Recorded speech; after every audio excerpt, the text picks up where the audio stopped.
दोस्तों late 1970s में Antonio कामार्गो और ग्लेन पेनफील्ड नाम के दो जियोफिजिसिस्ट साउथ ईस्टर्न मैक्सिको के युकाटान पेनिनसुला में पेट्रोलियम की खोज कर रहे थे। पर उन्हें यहाँ नहीं पता था कि जिस जगह में वो पेट्रोलियम की खोज कर रहे हैं वहाँ असल में आज से 6.5 करोड़ साल पहले एक एस्ट्रॉइड गिरा था जिसने इस धरती में एक मास एक्सटिंक्शन को जन्म दिया। अब दोस्तों उस एस्ट्रॉइड को कहा जाता है चिक्सुलुब एस्ट्रॉइड।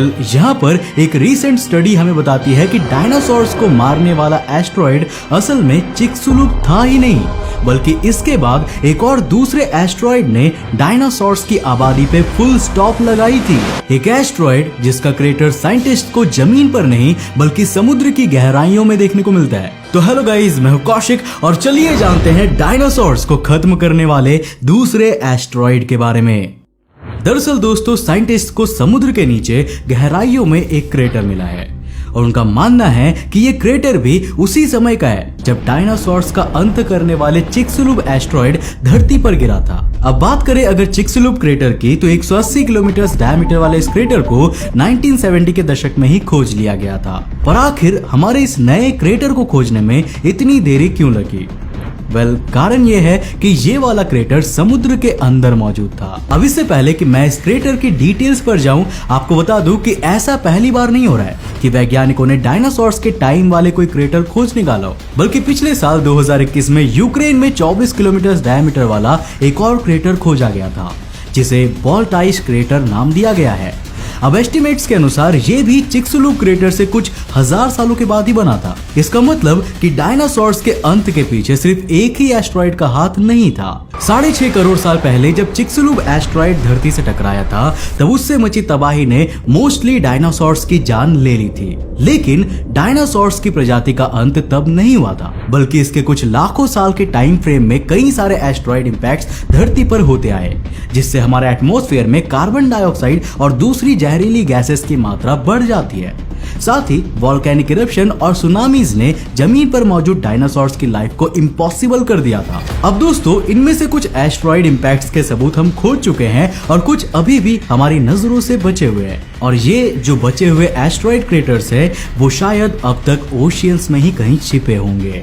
अब यार ये तो आप लोग जानते ही होंगे कि ओशियंस के बारे में हम बहुत ही कम जानते हैं। पृथ्वी के ओशियन से ज्यादा तो हम मून और मार्स को एक्सप्लोर कर चुके हैं। हालांकि नई टेक्नोलॉजी के आने के साथ ओशियंस के बारे में हमारी नॉलेज भी इंक्रीज होती जा रही है। अब जब ये वाली टेक्निक हमारे क्रेटर पर लगाई गई तो सबसे पहले तो वैज्ञानिक थोड़ा सा कंफ्यूज हो गए, क्योंकि इस क्रेटर में बहुत सारा सेडिमेंट जमा हो चुका था। नाउ ऑब्वियसली ये 6.5 करोड़ साल पहले बना था, तो इसमें सेडिमेंट्स का जमा होना कोई सरप्राइजिंग बात नहीं है। हालांकि जब वैज्ञानिकों ने अलग अलग टेक्निक से इसे ऑब्जर्व किया तो उन्हें एस्ट्रॉइड इंपैक्ट के कारण बने क्रेटर की सारी क्वालिटीज यहाँ पर देखने को मिली। और ये जो सेडिमेंट इसमें मौजूद था उसी ने इसकी एज का खुलासा भी किया था। अब इस क्रेटर के पास एक वोल्केनो है जिसे नादिर सी माउंट कहते हैं और उसी के नाम पर इसका नाम नादिर क्रेटर रख दिया गया है। ये वेस्ट अफ्रीका की कंट्री जीनी के सी कोस्ट से 400 किलोमीटर दूर अटलांटिक ओशन में मौजूद है। अब जब हम इस क्रेटर के बारे में इतना कुछ जान ही चुके हैं तो अगला सवाल ये उठता है कि आखिर ये क्रेटर बना कैसे। दोस्तों वैज्ञानिकों की माने तो ये क्रेटर 400 मीटर्स डायमीटर वाले एक एस्ट्रॉइड के टकराने से बना था जिसकी स्पीड 20 किलोमीटर पर सेकंड की रही होगी। अब क्योंकि इस जगह पर समुद्र ज्यादा गहरा नहीं है तो यह एस्ट्रॉइड पानी को चीरता हुआ ओशियन फ्लोर तक पहुंच गया होगा। अब इसके टकराने से समुद्र में 7.0 मैग्नीट्यूड का अर्थक्वेक आया होगा और समुद्र में 800 मीटर से भी ज्यादा ऊंची लहरें उठने लगी होंगी। अब दोस्तों आपको याद ही होगा कि अभी हाल ही में टोंगा के पास ओशियन में एक वोल्केनिक इरप्शन हुआ था। अब अगर हम उस एस्ट्रॉइड के इंपैक्ट को इस वोल्केनिक इरप्शन के साथ कंपेयर करें तो वो एस्ट्रॉइड इंपैक्ट इससे करीब 1000 गुना ज्यादा पावरफुल था। और तो और एस्ट्रॉइड बेनू, जिसके बारे में ये कहा जा रहा है कि ये साल 2182 में धरती से टकरा सकता है, वो भी 400 मीटर से कुछ ज्यादा डायमीटर का ही है। अब कुछ साइंटिफिक कैलकुलेशंस ये दावा करती है कि पृथ्वी से हर 1 लाख सालों में कम से कम एक 400 मीटर साइज का एस्ट्रॉइड तो टकराता ही है। और पास्ट में हमें इसके बारे में काफी सारे सबूत भी मिले हैं। खैर मैं यहाँ एस्ट्रॉइड बेनू से रिलेटेड कोई भी नेगेटिव बात नहीं करना चाहता, बल्कि हमारा सवाल तो ये है कि क्या नादिर क्रेटर का चिक्सुलुब क्रेटर और बॉल्टाइश क्रेटर से कोई रिलेशन है।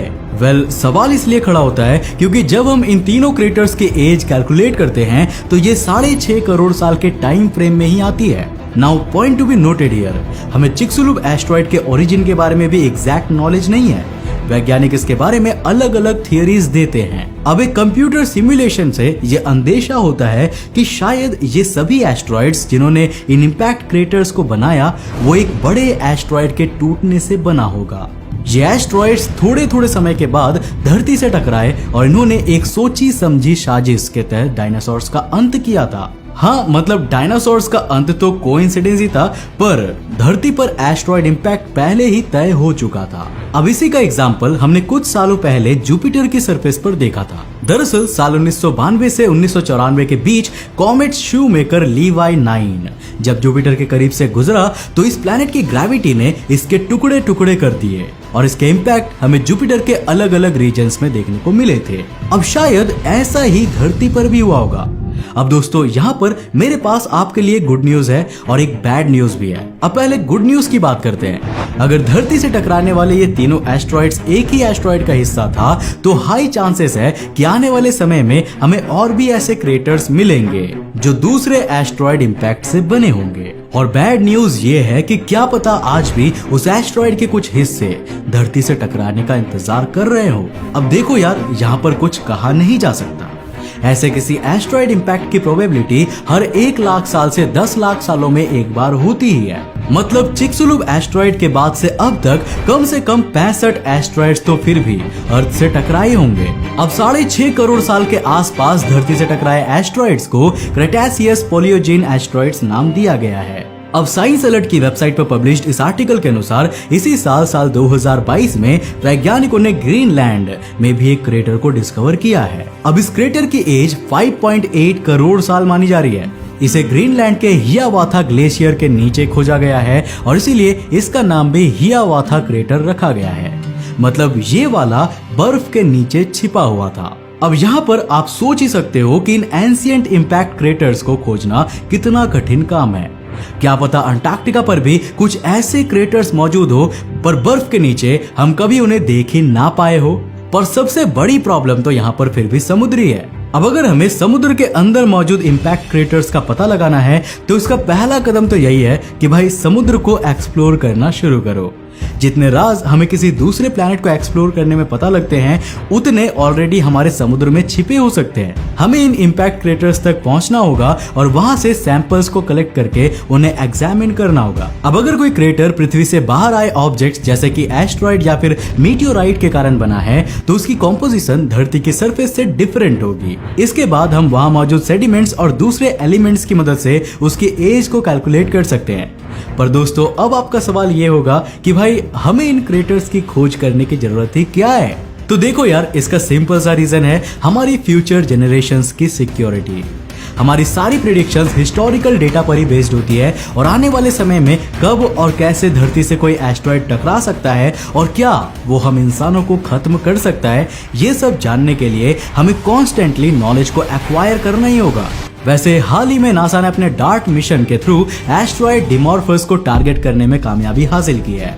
डार्ट यानी कि डबल एस्ट्रॉइड रीडायरेक्शन टेस्ट, इसे फ्यूचर के पॉसिबल एस्ट्रॉइड इंपैक्ट्स के अगेंस्ट हम इंसानों का डिफेंस सिस्टम कहा जा रहा है। तो दोस्तों मुझे उम्मीद है कि आज के इस वीडियो से आपने काफी कुछ नया सीखा होगा और आपको ये समझ में आ गया होगा कि क्यों चिक्सुलुब एस्ट्रॉइड ने ही डायनासोर्स को खत्म नहीं किया था, बल्कि ऐसे बहुत सारे एस्ट्रॉइड्स ने मिलकर हमारे धरती पर विनाश का कहर बरसाया था। वैसे आप इस थियरी पर कितना सहमत हो मुझे नीचे कमेंट करके जरूर बताना। दोस्तों मुझे उम्मीद है कि आज के वीडियो से आपने काफी कुछ नया सीखा होगा और आपको ये वीडियो काफी पसंद आएगा। अगर पसंद आया तो लाइक करने के साथ साथ अपने फ्रेंड्स के साथ जरूर शेयर करना।